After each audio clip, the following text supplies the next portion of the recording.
Hello everyone, this is my 1970 ct70h. I'm in the middle of restoration. I'm just going to go over a few things that I've done so far, besides painting it and putting in a clone engine in there. It's a 90cc 4-speed manual clone engine. Go in there and come a little bit closer.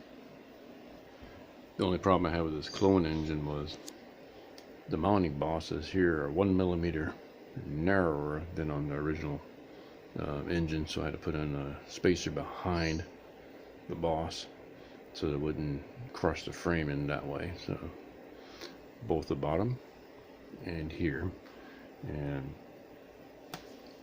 that took care of the gap, so it was a snug fit when I finally mounted the frame onto the engine.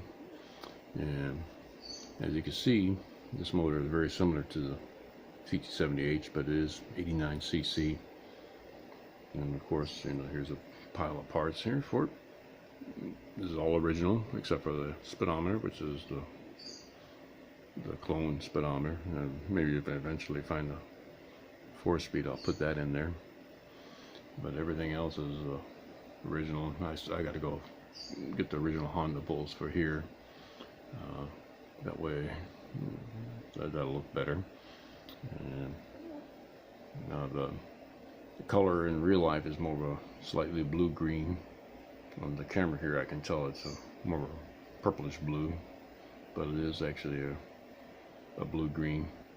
Cameras don't always photograph properly unless you set your white balance and all that, but it'll do, you get the idea.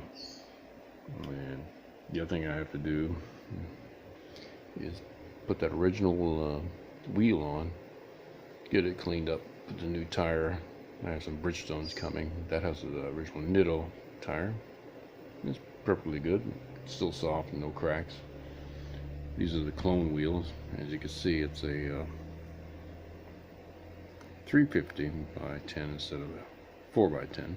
I did rebuild the front shocks, but in the new white vinyl slipper that goes in there, and of course also the new rubbers. These are all Honda parts, and Honda genuine fender, pretty much everything except for the motor and the horn. Since this is all a 12-volt system, I had to use it from the clone bike, and a few other things here and there.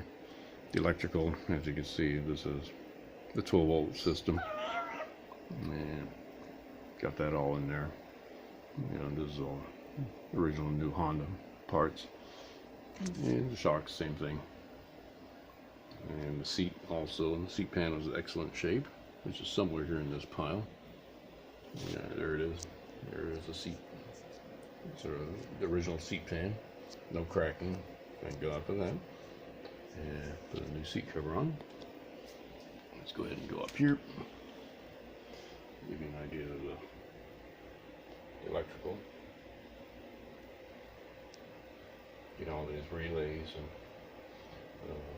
all that kind of a rat's nest down there. Is you got your starter relay, you got your voltage regulator, you got your CDI